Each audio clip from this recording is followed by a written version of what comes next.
पुढचे 7 दिवस आपण वेट लॉस चीला रेसिपी पाहणार आहोत. हे जे चीला आपण पाहणार आहोत ना, हे तुम्ही ब्रेकफास्ट, लंच आणि डिनर कधीही खाऊ शकता. या सगळ्या रेसिपीज एकदम हाय प्रोटीन रेसिपीज आहेत. तर तुम्ही या लहान मुलांसाठी सुद्धा करू शकता. लहान मुलांसाठी फक्त तिखटपणा कमी करायचा आहे. आज आपण स्टफ पनीर चीला पाहणार आहोत. मी इथे 4 तास मसूर डाळ भिजत घातली होती. त्याच्यामधलं सगळं पाणी काढून घेतलं. मिक्सरच्या भांड्यामध्ये ती डाळ काढून घेतली.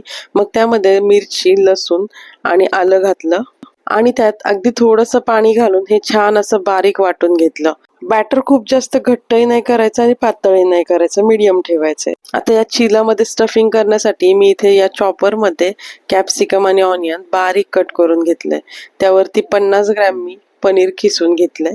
या स्टफिंगची टेस्ट वाढवण्यासाठी इथे मी ऑरिगॅनो चिली फ्लेक्स घातलेलं आहे थोडं थोडं. चवीनुसार मीठ घातलंय आणि हे सगळं छान मिक्स करून घेतलंय. आता पॅनला मी थोडंसं तूप लावून घेतेय.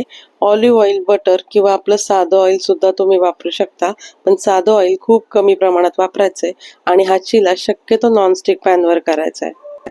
आता इथे एक पळी मी बॅटर घेतलेलं आहे आणि ते असं छान पसरवून घेतलंय. हे पहा काय मस्त डोसा झालाय याचा तयार. आता हा दोन्ही बाजूने भाजून घ्यायचा आहे आणि आपण जे स्टफिंग बनवलंय ते सगळं या डोस्याच्या मधोमध छान पसरवून घ्यायचंय. आता हा चीला दोन्ही साईडने मधोमध फोल्ड करायचा आहे.